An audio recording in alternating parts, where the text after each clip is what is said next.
Magaba kan ilmaa kan hafuura qulqulluu waaqa tokkoon ni amanna amin.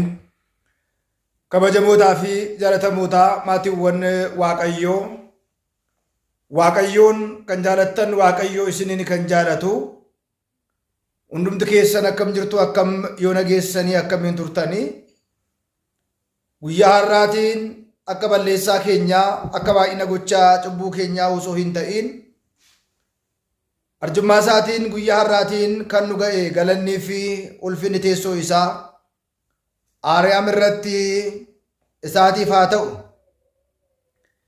ክፉዎችን በክፋታቸው ያጠፋቸዋል፣ ወሬኒ ሐሞታ ሐሜኛቲን ኒበሌስ akka fedhaa fi jaalala Waaqayyootti guyyaa har'aa kana barnoota keenya walitti fufiinsaa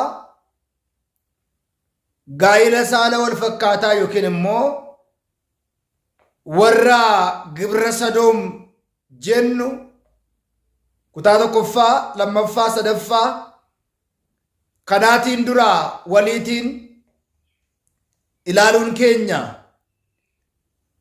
ni beekama. Guyyaa har'aa kana immoo dhumni jal'ootaa, dhumni hamootaa maal ta'a? Ija kitaaba qulqulluutiin maal fakkaata? Isa jedhu waliitiin ni ilaalla jechaadha. Maarree jal'ina irraati gaarummaan waan hin argamneef, qajeelummaan bu'aan jal'inaa, bu'aan hammeenyaa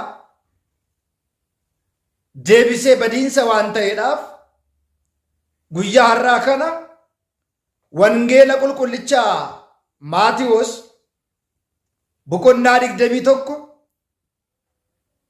lakkoofsa 41 irra dubbii jiru kaasneetu waliitiin ilaalla jechaadha.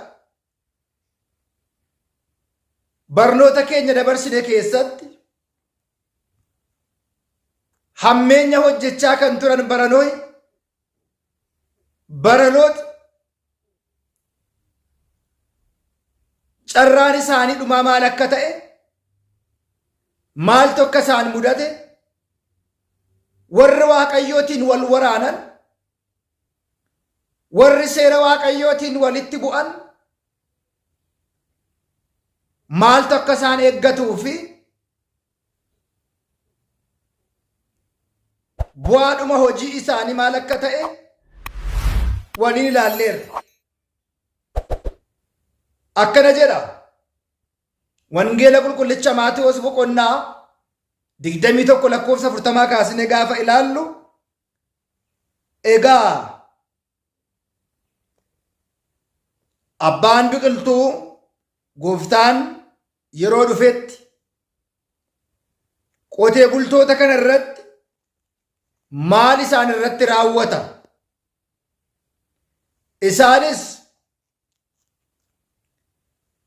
hammeenya, hamoota, hamaan isaan balleessa.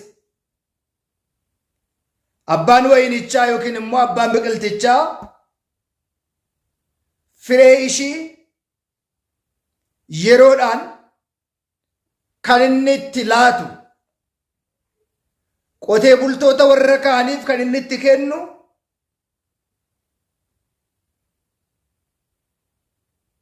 qotee bultoota warra kaaniif ni kenna jedheetu dubbata jechaadha. Jechi kun maal nu barsiisuu barbaadeetu? Maal nutti himuu barbaadeetu? Qonnaan maaltu fakkeeffame? Wayinii yookiin immoo biqiltuudhaan maaltu fakkeeffame? Isa jedhu xiqqoo ishii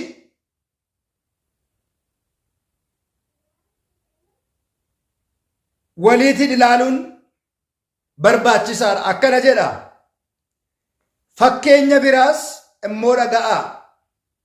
Abbaan waynii dhaabe abbaan waynichaa yookiin immoo abbaa waynii abbaa biqiltuu tokko ture jedha. Dallaas itti ijaaree nama eegus immoo itti qacaree qoffores ijaarsa isaas hojjete qotee bultootaafis kireessee gara biyya biraa deeme. Waqtii itti inni firee buusu yeroo dhiyaatu firee irraa fudhachuudhaaf garboota isaa gara qotee bultootaatti erge. Qotee bultoonnis garboota isaa qabanii tokko ni ajjeesan, tokko ni waraanan, hojjettoota kaan immoo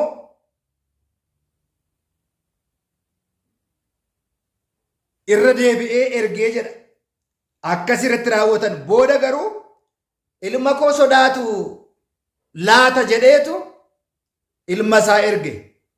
Ilma isaas ajjeesanii, reebanii, garafanii, fannisanii, rakkoo garaa garaa irraatiin qaqqabsiisanii jedha.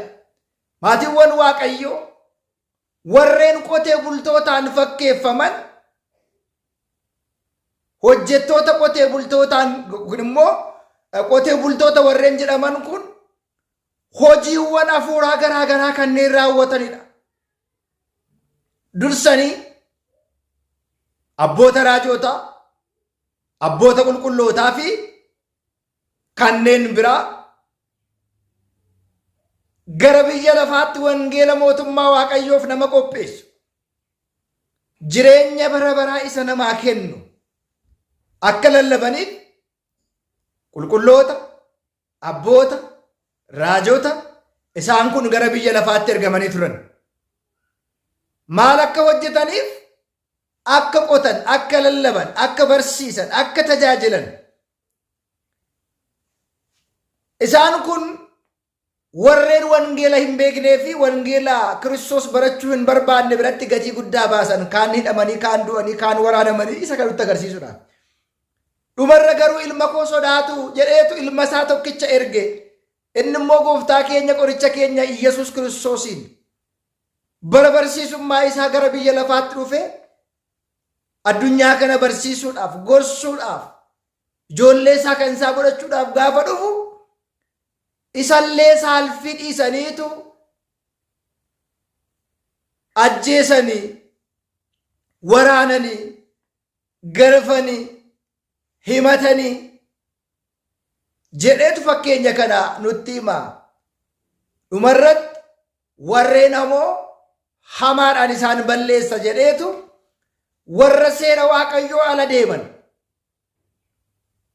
warra wangeela Waaqayyoo irratti daba hojjetan, warra uumama seeraa ala ba'an, warra Waaqayyootiin gaddisiisan. Kanarratti warra hamaadhaan isaan balleessa kan isaan eeggatu isaan kanadha.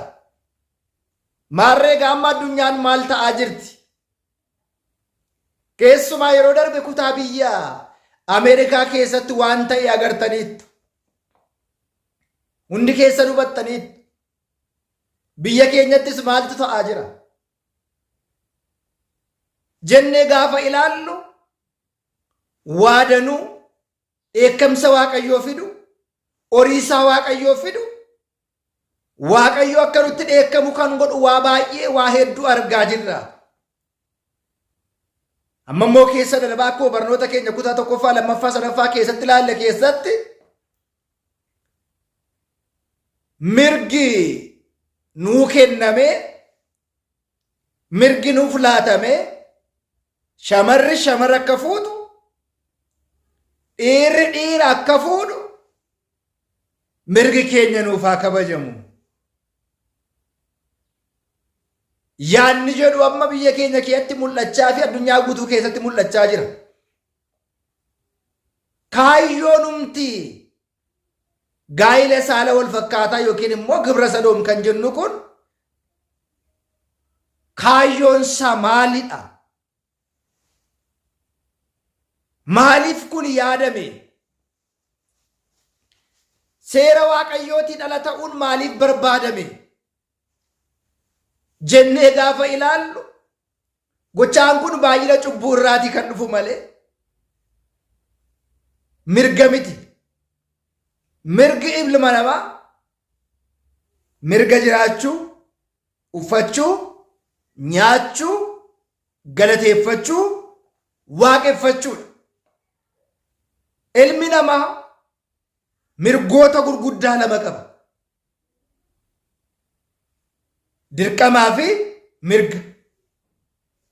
Dirqamni ilma namaa maalidha? Dirqamni isaa maalidha? Mirgi isaa maali? Seerri kun immoo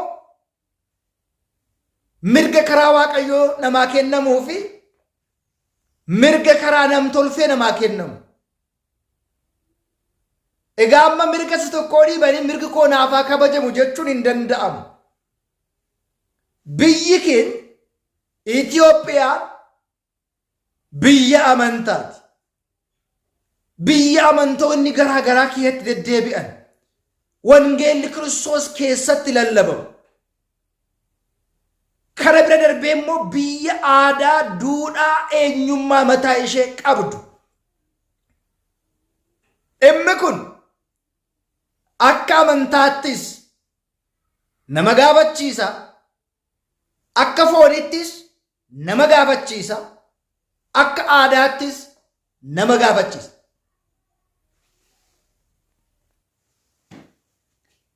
Kana beekuun hunduma keenya barbaachisaadha. Amma egaa namni kan inni wal lolaa jiru eenyuutiin wal lolaa jira jennee gaafa ilaallu seera waaqayyootiin wal lolaa jira. Waaqayyootiin wal lolaa jira. Aadaatiin wal lolaa jira. Jalqaba mee qaamota miiraa keenya shanan amma fuuldura kanatti mormaa ol dubbatu afaan, funyaan, iji, addi, harki, lapheen, garaan, gurri, iji, nyaarri seera inni itti uumame ilaala kanaa olittidha.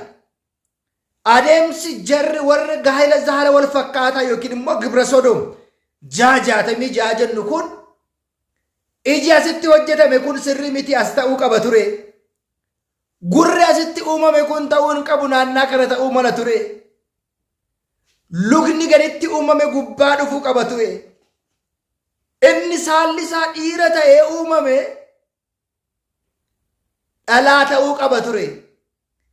Inni immoo dhalaa ta'ee uumame immoo